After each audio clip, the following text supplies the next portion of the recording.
Praise the Lord. I just want to share something Holy Spirit asked me to share this morning. I proclaim the kingdom of heaven. Matthew 10, verses 7 and 8 say like this: Jesus sent out his disciples with these instructions. And as you go, preach this message. Heaven's kingdom realm is accessible, close enough to touch.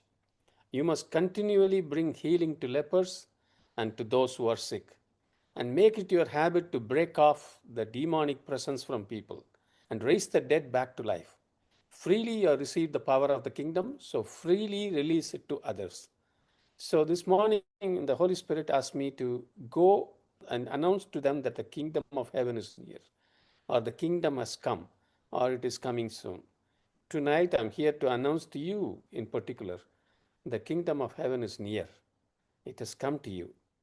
Heaven's kingdom's realm is accessible to you now. What does that mean?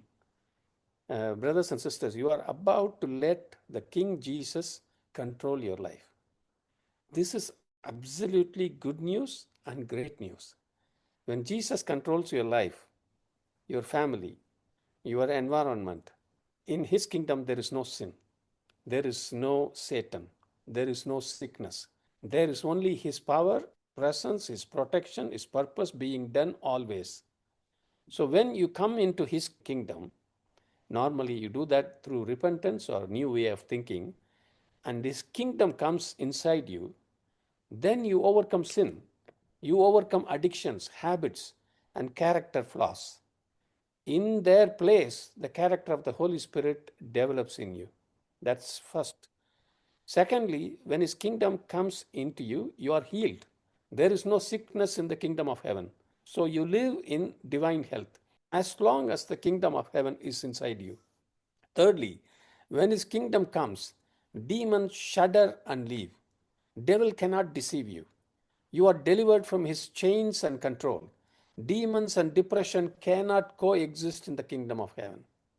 Fourthly, when his kingdom comes inside you, you receive the light of revelation of God. You receive the wisdom and guidance of the Holy Spirit. You are protected by the heavenly host of angels. And finally, and most importantly, no matter what your situation in this world is, when the kingdom is inside you, it is not a matter of worldly blessings, but heaven's blessings, righteousness, peace, and joy in the Holy Spirit. Romans 14:17 says, "For the kingdom of God is not a matter of eating and drinking, but of righteousness, peace, and joy in the Holy Spirit." What you value changes in his kingdom.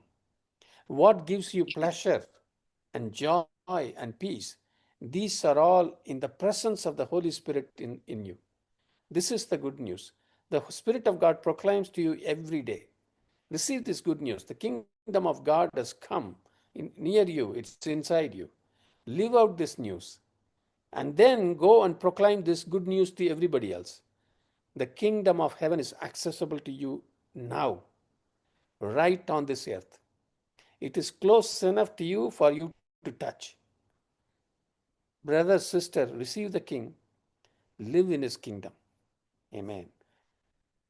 நான் பரலோக ராஜ்யத்தை அறிவிக்கிறேன். மத்தேயு 10:7-8 இயேசு தன்னுடைய சீஷர்களுக்கு இந்த அறிவுகளை சொல்லி அனுப்பினார்.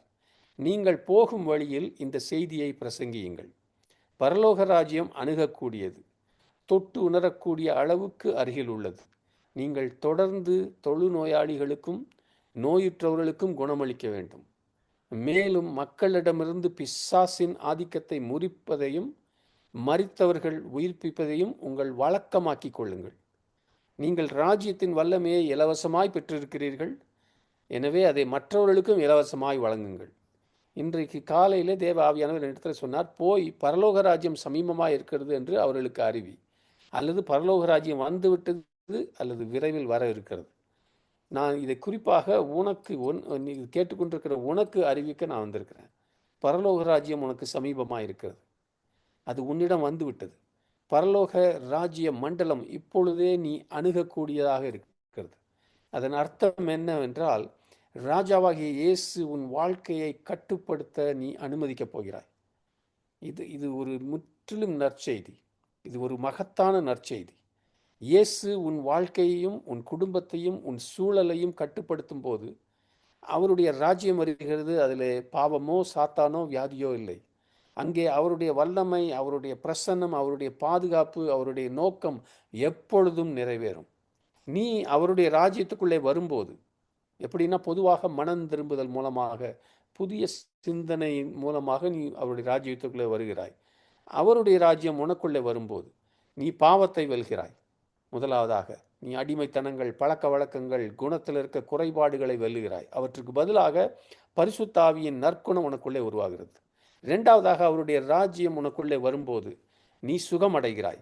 பரலோக ராஜ்யத்திலே வியாதிகள் இல்லை. எனவே ராஜ்யம் உனக்குள்ளே இருக்கும் வரைக்கும் நீ தெய்வீக ஆரோக்கியத்திலேயே வாழ்கிறாய். மூன்றாவதாக அவருடைய ராஜ்யம் உனக்குள்ளே வரும்போது பிசாசுகள் நடுங்கி வெளியேறுகின்றன. சாத்தான் உன்னை வஞ்சிக்க முடியாது. நீ அவனுடைய சங்கிலிகளிலிருந்தும் கட்டுப்பாட்டிலிருந்தும் விடுவிக்கப்படுகிறாய். பரலோக ராஜ்யத்திலே அசுத்தாவிகளோ மனச்சோர்வு அங்கே தங்கி இருக்க முடியாது. நாலாவதாக தேவராஜ்யம் உனக்குள்ளே வரும்போது நீ தேவனுடைய வெளிப்பாட்டின் ஒளியை பெறுகிறாய். நீ பரிசுத்தாவியின் ஞானத்தையும் வழிகாட்டுதலையும் பெறுகிறாய். நீ பரலோக தூதர்களின் கூட்டத்தினாலே பாதுகாக்கப்படுகிறாய். ஆமேன்.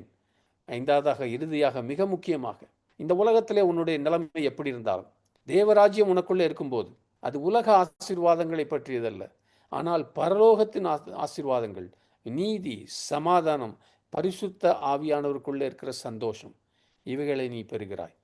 வசனம் சொல்லுகிறது, ஏனெனில் தேவனுடைய ராஜ்யம் என்பது புசிப்பதும் குடிப்பதும் அல்ல, மாறாக நீதி, சமாதானம், பரிசுத்த ஆவியானவருள்ள சந்தோஷம் என்று வாசிக்கிறோம்.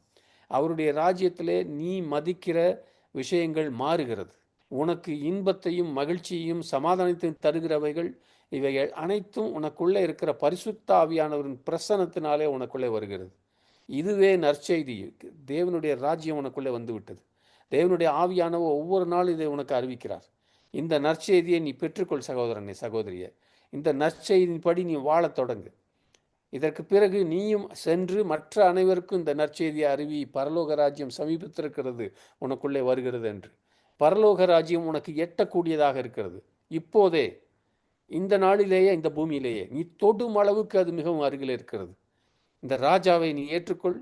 அவருடைய ராஜ்யத்திலே வாழ நீ கற்றுக்கொள்.